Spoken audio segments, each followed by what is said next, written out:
आं दायो दङ उदालगुरि जिल्लानि सिङाव थानाय कुबिरालि हालामनि सिलकाघाट बोरि गामियावहाय बे सिलकाघाट बोरि गामिनिनो गंसे न'खरावहाय बे जाबाय राजु बसुमतारी न'खर राजु बसुमतारीनि फिसाज्लाया दिनै फोसावनाय एसएफनि जा जोबथा आनजाद बे जोबथा आनजादनि बिगियान आयदायाव फरायनानै बिथांनिनो फिसाज्ला बिरखां बसुमतारीया दिनै 87 जौखोन्दो लाना सेथि थाखोआव उथ्रिनो हादों।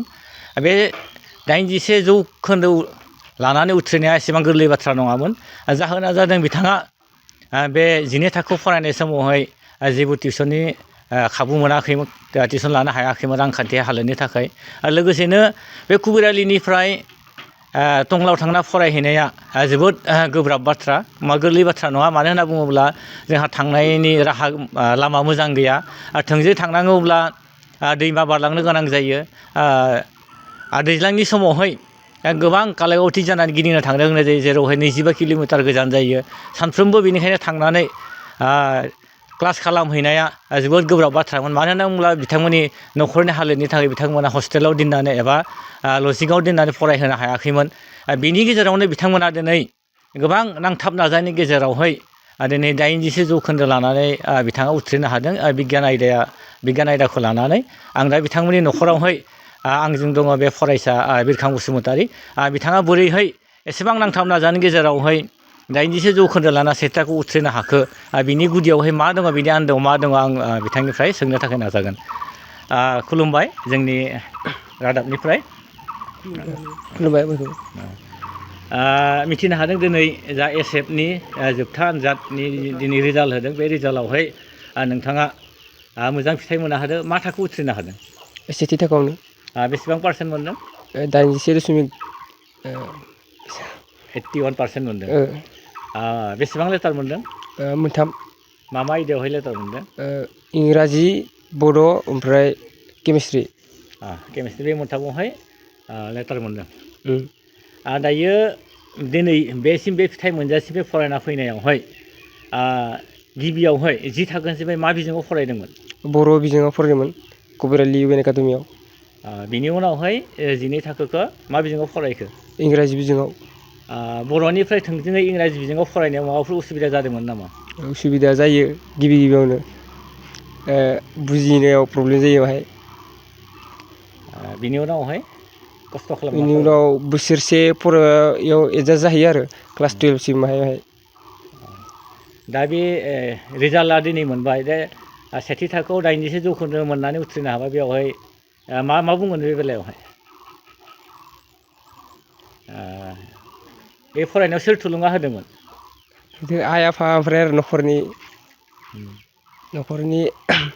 आयं, बाजै, आदामोना होदोंमोन। दिनै 87 जौखोन्दो मोनदों होननानै मिथिबाय, आरो बिनिख्रुइ बांसिन मोजां खालामनो थाखाय माबा हांमा थाबाय नामा? हांमालाय दंमोन, ओमफ्राय हायासै। मानि थाखाय बे हस्टेलाव थानानै एबा बेयाव टंलाव बायदि गोजान जायगायाव थाहैनानै मानो फरायनो हायाखिसै? रांखान्थिनिहाय लोरबां माने न'खराव, बिनि थाखाय थानो हायासै। दायो रिजाल्ट मोननायनि उनावहाय साइन्सआव एबा बिगियानाव फरायनाय बायदियै दा मा खालामनो सानदों? JEE ट्राइ खालामनोसै, ओमफ्राय BSc आवहाय मुं थिसनगोन नामा? बेखौबो सानदों, BSc आवबो मुं थिसनना दोन होननानै टंलायाव। मा आयदाखौ लागोन सानदों? मेथ। मेथ्सखौ लागोन। बेसेबां मोनदों मेथ्सआवहाय? मेथ्सआव 77। 77 मोनदों ना? बिनि अनगायैबो, फरायनायनि अनगायै, JEEनि अनगायै आरो माबाफोर थांखि लादो नामा? थांखिथ' लाथ'वाखै बिदि। फरायग्रोगोन आरो ना? नोंथांमोना नुनो मोनबाय, बिथाङानो जादोंमोन बिरखां बसुमतारी। बिथांखौ फरायहोनायावहाय बिमा बिफानि गोबां बिहोमा दङ। दायो आंजों बिफा दङ, बिफानिफ्राय मोनथिनो आं हास्थायगोन। बिरखाङा दिनै नोंथांनि गथ'आ उथ्रिनो हाबाय, बे बेलायाव नोंथाङा मा बुंगोन? गिबियावनो आं बयनिसिमबो खुलुमग्रोबाय। दा जोंहा दा आंनिनो गथ', बे 2 नम्बर गथ' बिरखां बसुमतारी। बिथाङा साइन्सआव लादोंमोन, हाई सेकेन्डारियावहा टंला अरुनदय बेयावहा लादोंमोन।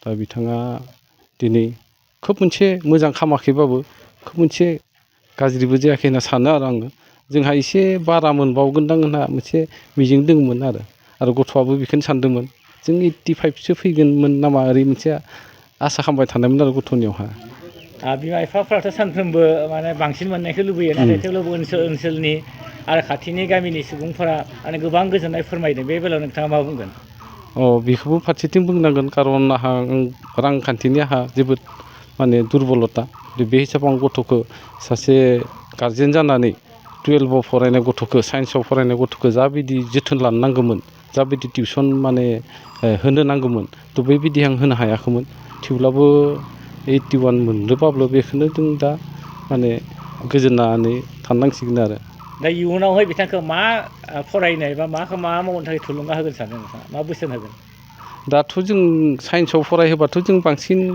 जों मेडिकेल लाइनाव नङाबा इन्जिनियारिंआव जों आसा खालामनाय जायो बे हिसाबावनो जों होनाय जायो गथ'फोरखौ खिन्थु थाङै थाङै जोंहा जेनेबा गथ'फोरा बर' मिडियामनिफोरा इंलिस मिडियाम जाहैनाय लोगो लोगो साइन्सआव गोबां माने असुबिदा मोनहैयो थ' बेबायदि साननाय बिदि पारसेन्टफोरखौ बिसोरो माने मोना बे हिसाबाव बिसोरो माने बेयाव कम्पेयार खालामनो बहुद गोब्राब जाहैयो आरो दा बे हिसाबै बिसोरो जे डाबल इ बा मेडिकेल लाइननि जिथुनाखि निट एग्जाम बेयावहा बिसोर माने माबा खालामनो दा आंनि गथ'आ बिदि हाहैगोन ना हाहैया बेखौसो आं माने जों रिजाल्टखौनो माने आसा खालामबाय थानायमोन आरो बोरै फैयो रिजाल्टआ दा जेबो खालामथ'वाखै आरो नाजायोब्ला जेबो हायि बाथ्रा होनना बुंनाय दङ बेयाव फोथायोना नोंथाङा बेखौ आं फोथायो कारन नाजाबा हायो कारन गोजौ सानबाला एसेबाबो गाहायाव थाहैयो आरो नङा होमबा बेखौ जों बिसास खालामथारो आरो गावआ जितु खस्थ' खालामोबा थ' एसेबाबो साक्सेस जायो आरो दायो आंजों सावरायनायाव दङमोन